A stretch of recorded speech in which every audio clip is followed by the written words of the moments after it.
দিয়ে দেন। হযরতে জাবির ইবনে সামুরা রাদিয়াল্লাহু তাআলা আনহু বর্ণনা করেন, একদিন মসজিদে নববীর ভিতরে আমি প্রবেশ করব, এমন সময় তাকে দেখি আমার রাসূল মুহাম্মদ রাসূলুল্লাহ মসজিদে নববীর ভিতরে প্রবেশ করতেছেন। জাবির ইবনে সামুরা রাদিয়াল্লাহু তাআলা আনহু বলেন, সেই রাতটা ছিল চাঁদনী রাত, সে রাতটা ছিল চাঁদনী রাত।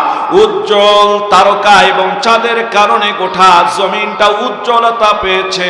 হযরতে জাবির ইবনে সামুরা বলেন, নবীজি যখন আমার সামন দিয়ে যাচ্ছিল, আমি একবার চাঁদের দিকে তাকাচ্ছিলাম, আর একবার তাকাইতেছিলাম আমি সেই আল্লাহর নবী মুহাম্মদ রাসূলুল্লাহর চেহারার দিকে। আবার চাঁদের দিকে তাকাচ্ছিলাম, আবার তাকাচ্ছিলাম নবী মুহাম্মদ রাসূলুল্লাহর চেহারার দিকে। তাকাতে তাকাতে লক্ষ্য করে দেখি আমার মনটা যেন সাক্ষী দিতেছিল, রে ওই আকাশের চাঁদের চেয়ে আমার রাসূলের চেহারা অনেক গুণে সুন্দর। জোরে বলা যাবে কি সুবহানাল্লাহ। এক পর্যায়ে হযরতে জাবির ইবনে সামুরা রাদিয়াল্লাহু তাআলা, আলহামদুলিল্লাহ, এটা রহমতি বৃষ্টি মনে করব, রহমত আল্লাহ তাআলা দিয়েছেন। এছাড়াও আপনাদের এই জামালপুর জেলা, শেরপুর, ময়মনসিংহ, এই সমস্ত জেলায় এমনি আমার মহব্বত বেশি, প্রোগ্রাম থাকে বেশি, এ কারণে এইগুলিতে আমি মহব্বতও করি বেশি। সেই মহব্বতী জেলায় এসেছি। যদি ভিজে আলোচনা করতে হয় তাও রাজি, যদি ভিজে শুনতে হয় তাও রাজি। কারা কারা রাজি আছেন? আল্লাহু আকবার বলে হাত উঠে আল্লাহকে দেখা। আল্লাহ কবুল করুক, বলুন আমিন। আমরা এমন এক নবী পেয়েছি। আমার ভাইরা, মা আয়েশা বলেন মিশরের নারীরা হযরতে ইউসুফ আলাইহিস সালাতু ওয়াস সালামকে দেখে নিজের আঙ্গুল শুধু কেটেছে। তার মানে মা আয়েশা বলেন যে মিশরের নারীরা ইউসুফ আলাইহিস সালাতু ওয়াস সালামকে দেখতে গিয়ে নিজের আঙ্গুল কেটেছে। কিভাবে আঙ্গুল কেটেছে? জুলাইখা যখন নাকি ইউসুফের প্রেমে পাগল হয়েছিল, তখন তাকে বিভিন্নভাবে ভর্ৎসনা দেওয়া হলো। তার বান্ধবীরা, তার কাছের লোকেরা তাকে ভর্ৎসনা দিল। জুলাইখা বলল, ঠিক আছে, আমি ইউসুফকে তোমাদের মাঝখান দিয়ে নিয়ে যাব, তোমরা দুই লাইনে দাঁড়াবা, আর হাতে তোমাদের একটা লেবু দেব, এই লেবুটা তোমরা চাকু দিয়ে কাটবা, দেখি তোমরা ঠিক মতো লেবু কাটতে পারো কি না। আর ইউসুফকে দেখে তোমরা কোন পর্যায়ে মানে একবারে ইমোশনাল হয়ে যাও। ঠিক দুই লাইন করে তার বান্ধবীদেরকে দাঁড় করে, দাসীদেরকে, সুন্দরীদেরকে দাঁড় করে দিয়ে ইউসুফ আলাইহিস সালাতু ওয়াস সালামকে মাঝ রাস্তা দিয়ে নিয়ে যাচ্ছেন। আর ওই সময় হাতে যে লেবু দিয়েছিলেন কাটতে বলতেছিলেন, লেবু কাটতে গিয়ে ইউসুফ আলাইহিস সালাতু ওয়াস সালামের সৌন্দর্যের দিকে তাকাইয়া সেই মিশরের মেয়েগুলি নিজের হাত কেটে ফেলেছে। জোরে বলুন না আল্লাহু আকবার। কিন্তু আমার ভাইরা, মা আয়েশা সিদ্দিকা রাদিয়াল্লাহু তাআলা আনহা উম্মাহাতুল মুমিনিন মা আয়েশা নবীজির স্ত্রী বর্ণনা করেন, মিশরের মেয়েরা নবী ইউসুফ আলাইহিস সালাতু ওয়াস সালামকে দেখে নিজের আঙ্গুল কেটে ফেলেছিল, লেবু কাটতে পারে নাই। কিন্তু ওই মিশরের মেয়েগুলি যদি আমার রাসূলকে দেখতো, আর ওই সময় যদি কিছু কাটতে দেওয়া হতো, তাহলে তারা তাদের গলা পেট কেটে ফেলতো, তবুও তারা টেরে পেত না আমার রাসূল এত সুন্দর। জোরে বলা যাবে কি সুবহানাল্লাহ। আমার ভাইরা, গভীর মনোযোগ দিয়ে দেন। হযরতে জাবির ইবনে সামুরা রাদিয়াল্লাহু তাআলা আনহু বর্ণনা করেন, একদিন মসজিদে নববীর ভিতরে আমি প্রবেশ করব, এমন সময় তাকে দেখি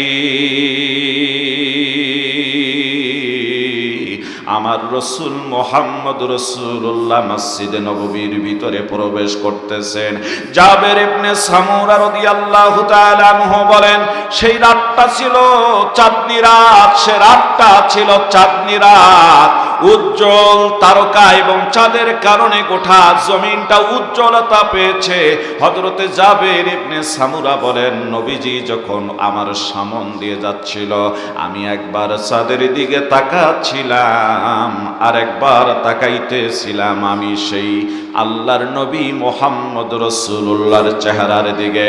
আবার চাঁদের দিকে তাকাচ্ছিলাম, আবার তাকাচ্ছিলাম নবী মুহাম্মদ রাসূলুল্লাহর চেহারার দিকে।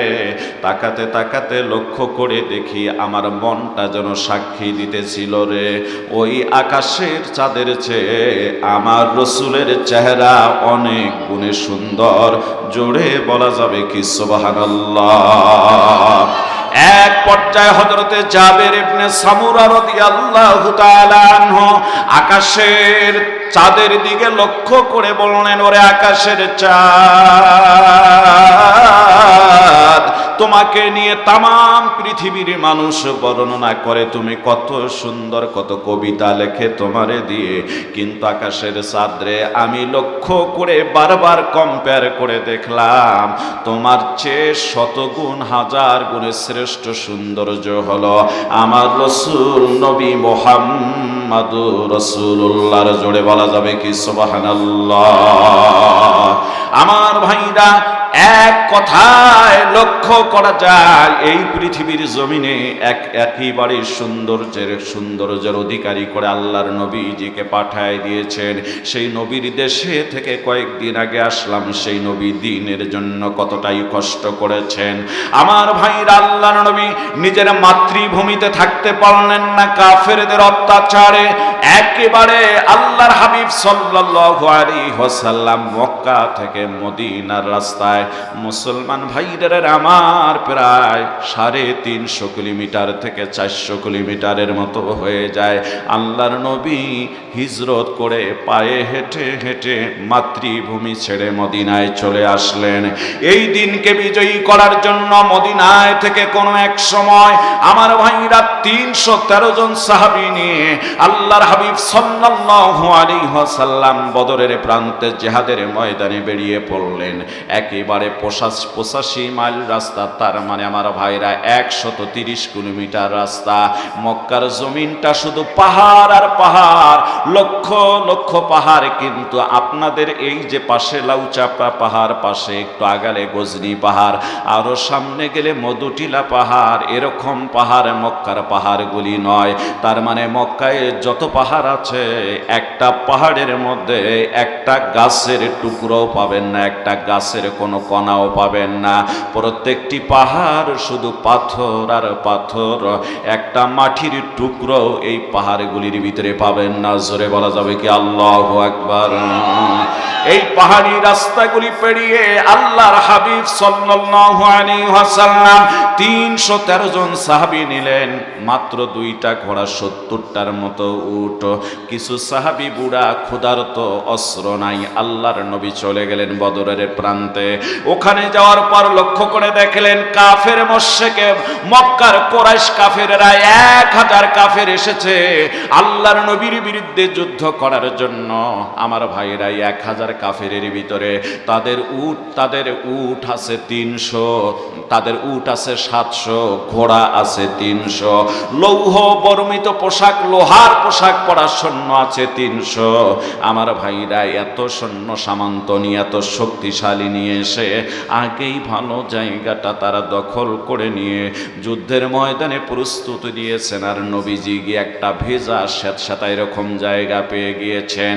অল্প বৃষ্টি হলে বেশি কাদা তৈরি হয়ে যায়, জায়গা নষ্ট হয় বেশি। কথা বলেন না কেন? বেশি বৃষ্টি হলে সে কাদা ধুয়ে গিয়ে জায়গা শকশক, মানে একটা পরিষ্কার হয়ে থাকে। অল্প বৃষ্টি হয়তো আগে হয়েছিল, একটা ভেজা স্যাঁতস্যাঁতা জায়গা আল্লাহর নবী পেয়েছিলেন। এক পর্যায়ে সাহাবা আজমাইন বললেন, ইয়া রাসূলুল্লাহ, ইয়া হাবিবাল্লাহ, নবীজি, আমরা শুরুতেই তো বিপর্যয়ের দিকে পড়ে গিয়েছি। ইয়া রাসূলুল্লাহ, আমরা এমন একটা জায়গা পেলাম যুদ্ধ করার জন্য, পা দিলে পা থাকে না, পা পিছনের দিকে চলে যায়, খুঁটি মানে না। আল্লাহর নবী বলে, সাহাবা আজমাইন রে, ধৈর্য ধারণ করো, ফয়সালা আমার আল্লাহর পক্ষ থেকে আসবে। হয়তো আল্লাহ আমাদের জন্য এটাই কল্যাণ রেখেছে। জোরে বলা যাবে কি সুবহানাল্লাহ? ঠিক আল্লাহর নবী বলার কিছুক্ষণ পরে, তাও আবার কে বলেছেন? জলিলুল কদর সাহাবী হযরত আবু বকর এমন কথা বলেছিলেন। আল্লাহর নবী বললেন, আবু বকর, একটু ধৈর্য ধারণ করো, আল্লাহ আমাদের এখানেই কল্যাণ রাখতে পারে। ঠিক কিছুক্ষণ পরে প্রচণ্ড বৃষ্টি শুরু হয়ে গেল।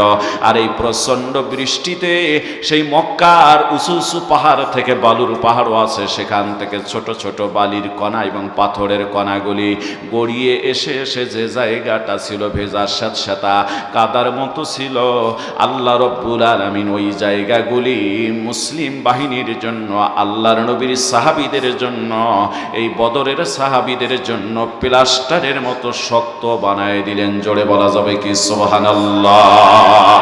নবী আমার সিজদায় পড়ে কাঁদতেছেন, কারণ এরা মাত্র 313 জন, কাফের 1000। কথা কয় না কেন?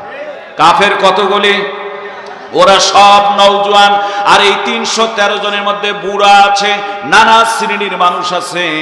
ওদের সৈন্য হলো 1000, উট হলো 700, ঘোড়া হলো 300, যে ঘোড়ার পিঠিতে দ্রুত গতিতে চলা যায়, যুদ্ধ করা যায়, আক্রমণ করা যায়। আর মুসলমানদের ঘোড়া হলো মাত্র 2টা, উট হলো মাত্র 70টা। সবার হাতে অস্ত্র নেই বললেই চলে। আল্লাহর নবী সিজদায় পড়ে কান্না শুরু করে দিলেন। কারণ হচ্ছে হাদিস এসেছে, আপনাদের পাশে মসজিদ, আমার ভাইরা হাতে পায়ে ধরে বলবো, নামাজ ছাড়বেন না। এইগুলি শেষের দিকে একটু বলবো, শুধুমাত্র টাচ দিয়ে যাই। আল্লাহর নবীর যখনই কোনো সমস্যা এসে যাইতো, তিনি উজু করে নামাজে দাঁড়িয়ে যেতেন। আমার ভাইরা এই জন্য হাদিস শরীফের ভিতরে আসছে, নবীজি বলেন, কানা রাসূলুল্লাহি সাল্লাল্লাহু আলাইহি ওয়াসাল্লাম ইযা হাযাবাহু আমরুন বা'দা রাইনাস সালাহ। নবীজির কোন হাজত পেশ হলে সাথে সাথে নামাজে দাঁড়িয়ে যেতেন কিংবা সিজদায় পড়ে যেতেন। বদরের প্রান্তে আল্লাহর হাবিব সিজদায় পড়ে গেলেন। আমার আল্লাহ ডাক দিয়ে বলেন, নবী আপনি কাঁদবেন না, আপনার কান্না আমার সহ্য হয় না। সিজদা থেকে মাথা তোলেন, আমি আরশের মালিক রব্বুল আলামিন ওয়াদা দিয়ে দিলাম, এই যুদ্ধে আপনাকে 3000 ফেরেশতা দিয়ে সাহায্য করব আমি আল্লাহ। জোরে বলা যাবে কি সুবহানাল্লাহ। আমার আল্লাহ কোরআনে কারীমের ভিতরে জানায় দেন, আল্লাহ বলেন, ইয তাকুলু লিল মুমিনিনা আলাই ইয়াকফিয়াকুম আন ইউমিদ্দাকুম রাব্বুকুম বিসালাসাতি আলাফিম মিনাল মালাইকাতি মুরসালিন। বলুন আল্লাহু আকবার। আমার আল্লাহ ডাক দিয়া বলেন, নবী স্মরণ করুন তখনকার কথা, যখন আপনি বদরের মুমিনদেরকে বলেছিলেন, এটা কি তোমাদের জন্য যথেষ্ট নয় যে আল্লাহ সুবহানাহু তাআলা তোমাদের পক্ষে, তোমাদের জন্য, তোমাদেরকে সাহায্য করার জন্য 3000 ফেরেশতা নাজিল করে এই যুদ্ধে আল্লাহ তোমাদেরকে সাহায্য করবেন। জোরে বলা যাবে কি সুবহানাল্লাহ। আমার ভাইরা বলুন তো, ওই আল্লাহ এখনো আছে না নাই? আরো জোরে বলেন, আছে না নাই? শুরু হয়ে গেল বদর যুদ্ধ। এক একটা কাফের মাঝে মাঝে অস্থির হয়ে যায়, হঠাৎ চিৎকার দেয়। ওদেরকে যদি তাদের সাথী ভাই জিজ্ঞাসা করে, চিৎকার করো কেন? কয়, এত বড় সাদা পোশাকওয়ালা, এত বড় পাগড়িওয়ালা সাদা পোশাকওয়ালা সৈন্য দেখেছি, যার দাঁতগুলি এক একটা তরবারির মতো ঝলমল করতেছে। ভয়ে আতঙ্কিত হওয়া শুরু হয়ে গেল। অল্প সময়ের ভিতরে আল্লাহ রব্বুল আলামিন শত শত কাফেরদেরকে জাহান্নামে পাঠাইয়া মুসলমানদেরকে আল্লাহ বিজয় দান করে দিয়েছেন। জোরে বলা যাবে কি সুবহানাল্লাহ। বলুন না আল্লাহু আকবার। সেই মুমিনদেরকে বলবো, সেই মুমিন আপনারা, আমার ভাইরা, যে আল্লাহ রব্বুল আলামিন এই ঘোর বিপদের দিনে মুমিনদের পাশে দাঁড়ান, ওই আল্লাহ আজও আছেন কি নাই? আমার আল্লাহ রব্বুল আলামিন এই জন্য কোরআনে কারীমের ভিতরে জানায় দেন, আল্লাহ বলেন, ইয়া আইয়ুহান নাবিয়্যু হাররিদিল মুমিনিনা আলাল কিতাব।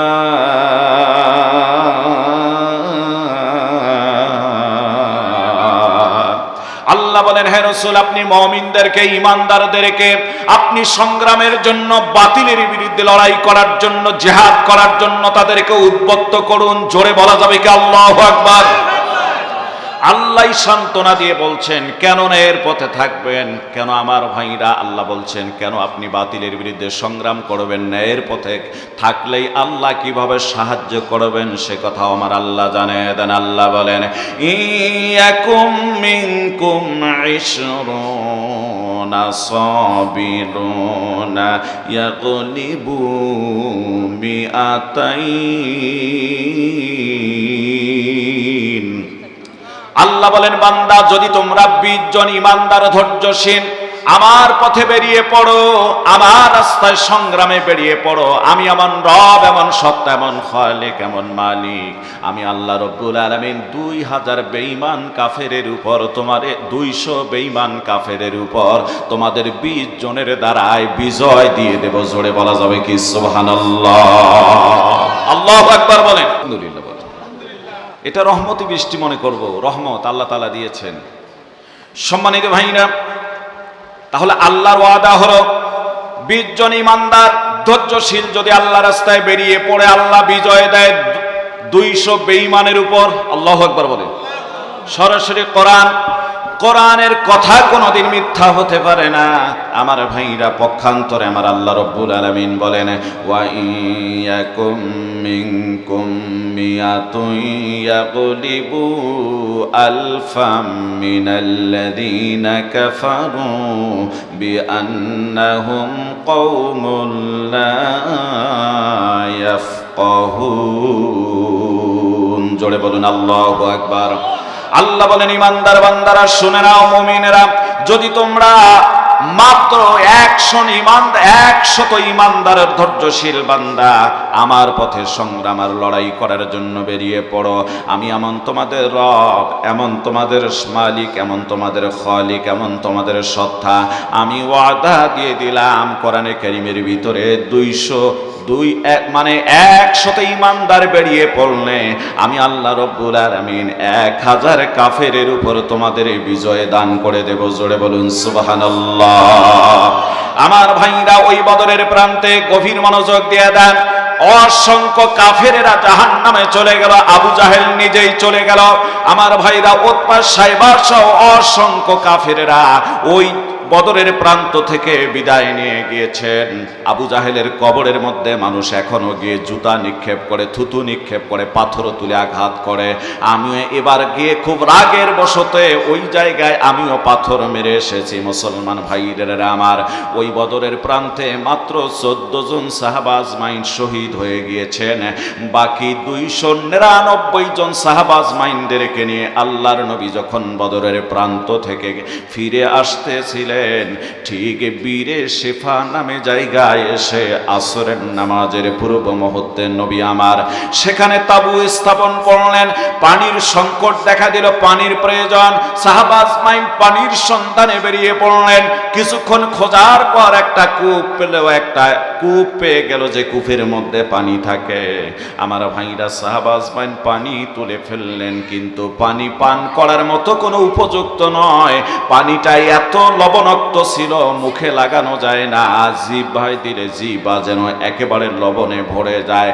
আল্লাহর নবীর কাছে গিয়ে সাহাবা আজমাইন একটা অভিযোগ করলেন, নবীজি পানি পেয়েছি, কিন্তু পানিটা পান করার মতো কোনো পরিবেশ নাই, এত লবণাক্ত পানি। আল্লাহর নবী বলেন, সাহাবীরা চলো দেখি কোথায় পানি পেয়েছো। আল্লাহর নবী নিজেই আসলেন ওই কূপের পাশে। আসার পর নবী আমার শুধু মুখের একটু থুথু ওই কূপের মধ্যে নিক্ষেপ করে দিলেন। এবার সাহাবা আজমাইনদেরকে বললেন, সাহাবা আজমাইন রে, তোমরা ওই কূপ থেকে পানি তুলে তুলে পান করো। সাহাবা আজমাইনরা এবার কূপ থেকে পানি তখন তুলে পান করা শুরু করে দিলেন। একটু আগে যে কূপের পানি ছিল লবণাক্ত, আল্লাহ রব্বুল আলামিন সেই কূপের পানি বানায় দিলেন মিষ্টি। জোরে বলা যাবে কি সুবহানাল্লাহ? স্বাভাবিক পানির চেয়ে ওই পানি একটু মিষ্টি। সুবহানাল্লাহ বলেন। আমার ভাইরাই, আমি গুনাহগার। ওই পানির কাছে গিয়ে আমি গুনাহগার। লক্ষ্য করে দেখলাম কূপটা এখন বীর মানে হচ্ছে কূপ, আর শিফা মানে আরোগ্য। ওই কূপের নাম দেওয়া হয়েছে বীরে শিফা, তার মানে আরোগ্য লাভের কূপ। উপরটা প্লেন শিট দিয়ে ওই সৌদি সরকার একেবারে প্লেন শিট দিয়ে উপরটা ঢেকে দিয়েছে, সুন্দর করে ঝালাই করে দিয়ে ঢেকে দিয়েছে। আমার ভাইরা তালাবদ্ধ করে দিয়েছেন। ওখান থেকে মোটর দিয়ে পাইপলাইন করে আরেকটা টাঙ্কির ব্যবস্থা করে সেই টাঙ্কির মধ্যে সেখানে বিশাল বড় টাঙ্কি করে ওই জায়গায় পানি তোলানো হয়। টেপের ব্যবস্থা করে দেয়া হয়েছে। এখন মানুষ সেখানে টেপ থেকে 24 ঘন্টা যখন ইচ্ছা পানি নিতে পারেন, খাইতে পারেন, পান করতে পারেন, বাড়িতে নিতে পারেন, উজু করতে পারেন। শুধুমাত্র একটা কথা বলবো, বদরের প্রান্ত যুদ্ধ করে যে সাহাবীগুলি ক্লান্ত ছিল, আঘাতপ্রাপ্ত আহত যারা হয়েছিল, ওই পানি পান করার পর আল্লাহ রব্বুল আলামিন তাদের শিফা দান করে দিয়েছেন। জোরে বলা যাবে কি সুবহানাল্লাহ? বলুন আল্লাহু আকবার। মুসলমান ভাইরা আমার, এই সোনার মক্কা মদিনায় যেতে মন চায় কি চায় না? যদি মন চায় বেশি বেশি করে সব সময় দরুদের আমল করবেন, ইস্তেগফারের আমল করবেন। দরুদের আমলের বিনিময়ে আমার আল্লাহ রব্বুল আলামিন স্বপ্ন যোগে আপনার আমার নবীজিকে দিদার দিতে পারেন। আল্লাহ ওই জায়গায় যাওয়ার ব্যবস্থা করে দিতে পারেন। জোরে বলা যাবে কি সুবহানাল্লাহ? আমার ভাইরা, সোনার মক্কা মদিনার কয়েকটা কথা বলবো। যে পাহাড়ে আল্লাহ ফেরেশতা নাযিল করলেন, ওই পাহাড়টা সমগ্র পাহাড়গুলি মক্কার জমিনে আমার ভাইরা বড় বড় পাথরের পাহাড়। যে গাড়ে সুরের কথা বলছিলাম, নবীজি হিজরতে রাত্রে যে পাহাড়ের মধ্যে উঠেছিলেন, আমার ভাইরা ওই পাহাড়টার মধ্যে আমার মতো যুবকের উঠতে সময় লেগে যায় 1.25 ঘন্টা। এত বড় উঁচু পাহাড়। জোরে বলা যাবে কি আল্লাহু আকবার? পর্দার আড়ালে মায়েরা রয়েছেন, মাদেরকে লক্ষ্য করে বলবো, আমার মায়েরা, আল্লাহর নবী হাদিস শরীফের ভিতরে বর্ণনা করেন, আদ-দুনিয়া মাতাউন ওয়া খায়রু মাতা'id দুনিয়া আল মারআতুস সালিহা। নবীজি বলেন, দুনিয়াটা একটা সম্পদ। এই দুনিয়ায় লক্ষ কোটি সম্পদ রয়েছে, তার ভিতরে সর্বশ্রেষ্ঠ সম্পদ হলো দুনিয়ার ভিতরে একটা নেককার, দিনদার, পরহেজগার নারী। জোরে বলা যাবে কি সুবহানাল্লাহ? আমার ভাইরা গভীর মনোযোগ দিয়ে দেন। আম্মা জান খাদিজাতুল কুবরা রাদিয়াল্লাহু তাআলা আনহা, আমার ভাইরা নবীজির বাড়ি থেকে ওই হীরা গুহাটার 3 থেকে 3.5 মাইল দূরত্ব। মা আম্মা জান হযরতে খাদিজাতুল কুবরা রাদিয়াল্লাহু তাআলা আনহা 3.5 মাইল রাস্তা পায়ে হেঁটে গিয়ে আল্লাহর নবীর জন্য খাদ্য পানি নিয়ে ওই পাহাড়ের উপর কষ্ট করে করে উঠত। এখন সৌদি সরকার হেরা গুহা জাবালে নূরের উপর ওঠার জন্য, যে পাহাড়ে কোরআন নাযিল হয়েছে, ওই পাহাড়ে ওঠার জন্য অর্ধেক রাস্তা পর্যন্ত উঁচু আকারে অর্ধেক রাস্তা করে নিয়েছেন। উপরে পানি তোলার জন্য, ট্যাঙ্ক লরির উঠানোর জন্য, গাড়ি উঠানোর জন্য অর্ধেক রাস্তা পর্যন্ত পাকা করে নিয়ে গিয়েছেন। আবার সিঁড়ি করে দেওয়া আছে পুরা রাস্তাটা। এই সিঁড়ি করে দেওয়ার পর আমার মতো যুবকের জাবালে নূরের উপর উঠতে, হেরা পাহাড়ের উপরে উঠতে, হেরা গুহায় গেতে ঘড়ি ধরে সময় লেগেছে 1 ঘন্টা 15 মিনিট। আমার ভাইরা, আমার মতো যুবকের যদি 1 ঘন্টা 15 মিনিট লাগে, এখন সিঁড়ি করার পর মা খাদিজাতুল কুবরা কত কষ্ট করে করে খাদ্য পানি নিয়ে আমার নবীর জন্য ওই পাহাড়ের মধ্যে উঠতেন। জোরে বলা যাবে কি সুবহানাল্লাহ? একদিন নয়, দীর্ঘদিন উঠেছেন। বলুন না আল্লাহু আকবার। হযরতে খাদিজাতুল কুবরাকে একদিন ওই পাহাড়ের উপরে আল্লাহ সরাসরি জিবরিলের মাধ্যমে আল্লাহ নিজেই সালাম দিয়েছিলেন। সুবহানাল্লাহ বলেন। উলামায়ে হযরত উপস্থিত থাকলে তারা ভালো করেই বুঝতে পারবেন। মা খাদিজাতুল কুবরা রাদিয়াল্লাহু তাআলা আনহা একদিন ওই পাহাড়ের উপরে খাদ্য পানি নিয়ে উঠতেছেন। আমার আল্লাহ জিবরিলকে ডাক দিয়ে বললেন, জিবরিল, দেরি করো না রে, জলদি করে চলে যাও। আমার বন্ধু সিজদায় পড়ে, নবী মুহাম্মদ রাসূলুল্লাহ হেরা গুহার মধ্যে সিজদায় পড়ে আছে গো। একটা শুভ সংবাদ দিয়ে দাও। তেনার পবিত্র স্ত্রী খাদিজাতুল কুবরা রাদিয়াল্লাহু তাআলা আনহা তার জন্য খাদ্য পানি নিয়ে উপরে উঠতেছেন। একটা সংবাদ দিয়ে দাও। খাদ্য পানি নিয়ে উঠতেছেন, তার কাছে সংবাদ দিয়ে দাও, ওই খাদিজার উপর আমি আল্লাহ রাজি খুশি হইয়া গিয়েছি। আমি আল্লাহ তার জিন্দেগীর আমলের উপর রাজি খুশি হইয়া আল্লাহ আমি নিজেই তাকে সালাম জানিয়ে দিলাম। জোরে বলা যাবে কি সুবহানাল্লাহ? আর জিবরিল রে আমার বন্ধুকে সালাম জানিয়ে দিও। জিবরিল আমিন চলে আসলেন, নবীজি সেজদায় পড়ে আছেন, ডাক দিয়ে বললেন, ইয়া রাসূলুল্লাহ, হাবিবাল্লাহ নবীজি, আপনার জীবন সঙ্গিনী, আপনার আহলি, আপনার বিবি হযরতে খাদিজার উপর আল্লাহ আজকে এত রাজি হইয়া গিয়েছেন।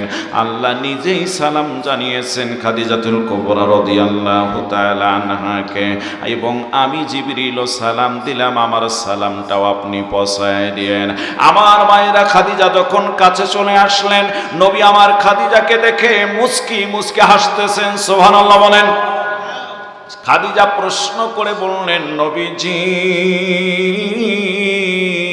আমি ভুল করলে আপনি রাগ করতেন না, বকা দিতেন না, পয়সা কথা বলতেন না, গালিগালাজ করতেন না, আমার ভুলটা আপনি সংশোধন করে দিতেন। আজ কোথায় ভুল করেছি একটু জানতে চাই। আল্লাহর নবী বলেন, খাদিজা রে, আজ আর কোথাও তুমি ভুল করো নাই। শুভ সংবাদ শোনো, আমার আল্লাহ আজ তোমাকে সালাম জানিয়ে দিয়েছেন, জিবরিলও তোমাকে সালাম দিয়েছেন। জোরে বলুন সুবহানাল্লাহ। আমার মায়েরা গভীর মনোযোগ দিয়ে শোনান। খাদিজা সিজদায় পড়ে গিয়ে আল্লাহর শুকরিয়া আদায় করলেন, আর নবীজিকে ডাক দিয়ে বললেন, ইয়া রাসূলুল্লাহ, ইয়া হাবিবাল্লাহ, নবী গো, আল্লাহর সালামের জবাব দেওয়ার মতো যোগ্যতা আমার মাঝে নাই, আমার পক্ষ থেকে আপনি দিয়ে দিন আল্লাহর সালামের জবাবটা, আর আমি জিবরিলের সালামের জবাবটা একটু দিয়ে দিচ্ছি। আমার মাদেরকে বলবো, কেনই খাদিজাতুল কুবরার উপর আল্লাহ তাআলা এত রাজি হইলেন? কারণ হলো খাদিজাতুল কুবরা সব সময় আল্লাহ রাসূলের নির্দেশিত পথে চলার চেষ্টা করেছেন, স্বামীর একেবারে আনুগত একজন মানুষ ছিলেন। জোরে বলা যাবে কি সুবহানাল্লাহ। নিজের সমস্ত ধন সম্পদ করে ইসলামের জন্য বিলিয়ে দিয়েছিলেন। আল্লাহু আকবার বলেন। সেগুলি নিজের চোখে শুধু হেরা গুহা বলতে গিয়ে কথাটা বললাম, এত উঁচু পাহাড়ের মধ্যে খাদ্য পানি নিয়ে উঠতেন। একদিন নয়, 2 দিন নয়, নবীজিকে বিয়ে করার পর থেকে নিয়ে 40 বছর পর্যন্ত নবীজির বয়স হয়েছেন যতদিন, আমার ভাইরা, তার মানে 25 বছরে নবীর সঙ্গে বিবাহ শাদীতে আবদ্ধ হয়েছেন। আর 25 থেকে নিয়ে 40 বছর পর্যন্ত মোট 15 বছর মাঝে মাঝে খাদ্য পানি নিয়ে ওই পাহাড়ের উপর খাদিজাতুল কুবরা উঠতেন। জোরে বলা যাবে কি সুবহানাল্লাহ। বলুন না আল্লাহু আকবার। সেই মাদেরকে বলবো, মায়ের জাতিরা, যদি 4টা কাজ করেন আপনি জান্নাতি। সুবহানাল্লাহ। কয়টা কাজ? 4টা কাজ।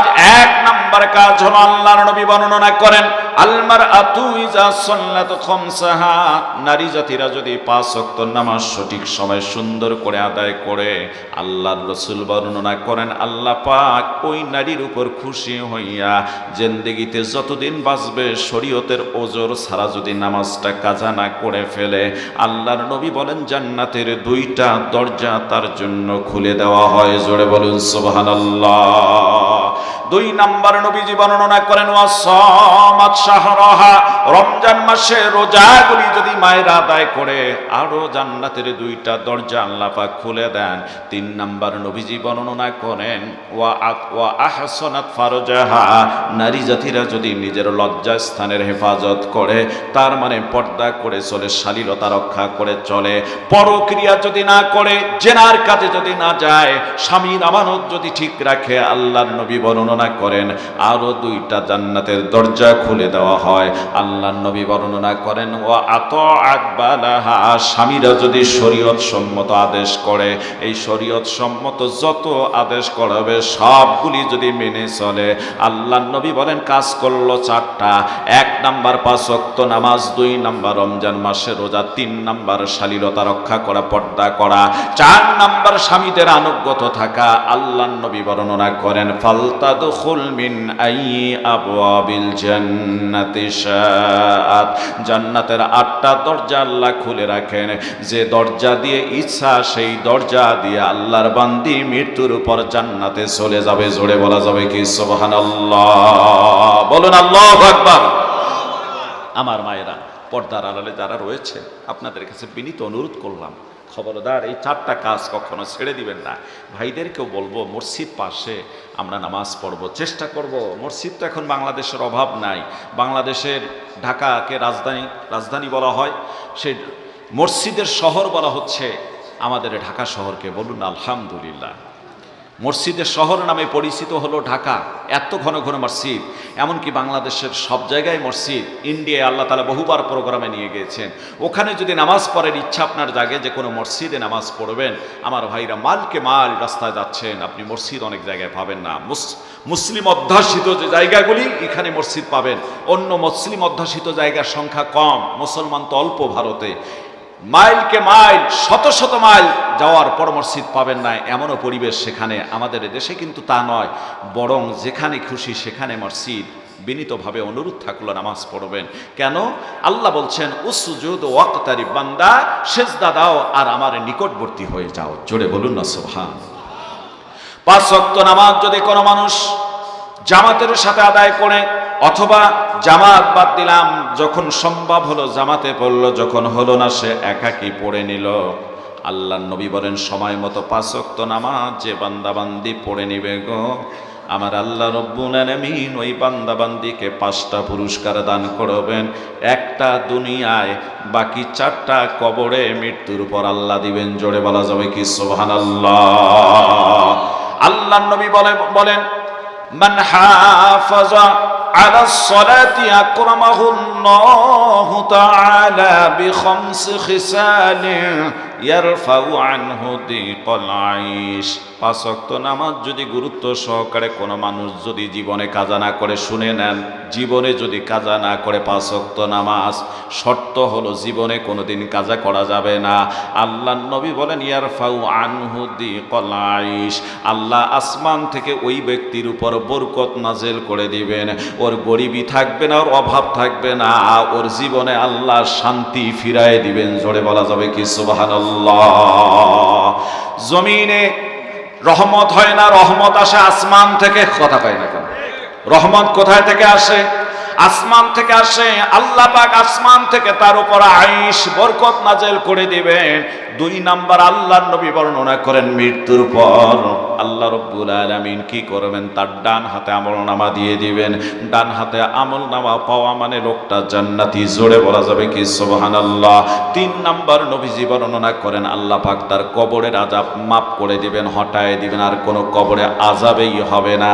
4 নাম্বার নবীজি বর্ণনা করেন ফুলসেরাতের রাস্তাটা 30,000 বছরের রাস্তা। আমার ভাইরা, একেবারে কঠিন এক রাস্তা। এই রাস্তাটা আল্লাহ রব্বুল আলামিন নামাজি ব্যক্তিকে বিদ্যুৎ গতিতে আল্লাহ পার করে দিবেন। জোরে বলুন সুবহানাল্লাহ। বিদ্যুতের একটু ব্যাখ্যা দেই। এই বিদ্যুৎ দিয়ে যে আমরা আজকে ওয়াজ শুনতেছি, বিদ্যুৎ 1 সেকেন্ডে 1,86,000 মাইল যায়। আমার ভাইরা, 1,86,000 মাইল 1 সেকেন্ডে এই বিদ্যুৎ চলতে পারে। আমার আল্লাহ রব্বুল আলামিন ওই ফুলসেরাতটা নামাজি ব্যক্তিকে এর চেয়ে দ্রুত গতিতে পার করায় দিবেন। জোরে বলা যাবে কি সুবহানাল্লাহ। 5 নাম্বার পুরস্কার হলো আল্লাহর নবী বর্ণনা করেন ওয়ায়াদখুলুল জান্নাতা বিগাইরি হিসাব, বিনা হিসাবে নামাজি ব্যক্তিকে আল্লাহ জান্নাতি করে দিবেন। জোরে বলা যাবে কি সুবহানাল্লাহ। আমার ভাইরা, সেই নামাজ আপনাদের হাতে পায়ে ধরে গেলাম। নামাজ কোনোদিন ছাড়বেন না। এই মসজিদের সাথে একটু সম্পর্ক রেখে যাবেন। মসজিদ বাংলাদেশে এখন অনেক সুন্দর সুন্দর মসজিদ হচ্ছে, কিন্তু নামাজি বড় কম। জোরে বলেন কথা ঠিক কিনা? আমার ভাইরা, এরপরে আসুন যে কথাটা আমি বলতে চাচ্ছি, মদিনা এবং মক্কা মদিনার কয়টা কথা আপনাদের মাঝে বলে দিয়ে যাব। আমি আপনাদেরকে বললাম আমার ভাইরা, যদি পৃথিবীর জমিনের মধ্যে আপনি আল্লাহ রসুলের উপরে বেশি বেশি করে দরুদ শরীফ পড়েন, নামাজ পড়বেন, বেশি বেশি করে দরুদ শরীফ পড়বেন, তওবা ইস্তেগফার করবেন, আল্লাহ আপনার মনের আশাগুলি পূর্ণ করে দিবে। সোনার মদিনা ঘোরাবে, সোনার মক্কা যাওয়ার সুযোগ আল্লাহ দান করে দিবে। ছোট্ট একটা তথ্য বলে দিয়ে যাই, এবার আমি গুনাহগার নিজেই দেখে এসেছি। আমার ভাইরা, আমার বন্ধুগণ, হযরতে সালমান ফারসি রাদিয়াল্লাহু তাআলা আনহু নামে একজন সাহাবী ছোট্ট ছিলেন। আমার বন্ধুগণ, সে কাফেরের গোলাম গোলাম নবীজিকে এখনো কোনোদিনও দেখে নাই। এই সালমান ফার্সি নবীজির কথা শুধু লোক মারফত শোনার কারণে আমার বন্ধুরা গোপনে গোপনে আল্লাহর উপর ঈমান নিয়ে এসে নবীজির আদর্শ মেনে নিয়ে এই সালমান ফার্সি কাফেরের গোলাম থাকাকালীন অবস্থায় মুসলমান হয়ে গিয়েছে। জোরে বলুন সুবহানাল্লাহ। একদিন সালমান ফার্সি রাদিয়াল্লাহু তাআলা আনহু আমার ভাইরা একটা পাহাড়ের পাদদেশে বসে পাথরের উপর বসে কান্দে আর বলে, নবীজি মনে বড় আশায় আপনাকে একটাবার দেখব গো, যদি আপনাকে একবার পাইতাম মনের দুঃখগুলি আপনারে খুলে বলতাম।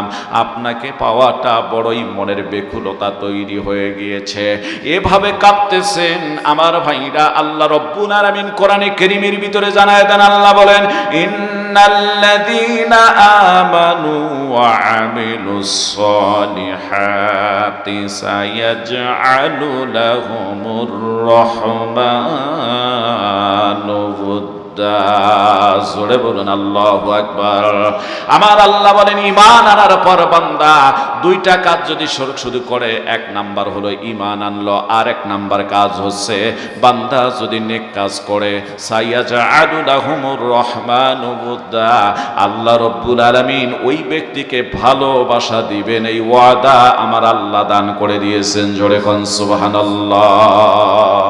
হাই গো নসিব নবীর দেশেতে জন্ম রে যদি হইতো, বলতাম আমি খোদার কাছে কান্দিয়া কান্দিয়া মোর নবীকে পাঠায় রেছিলে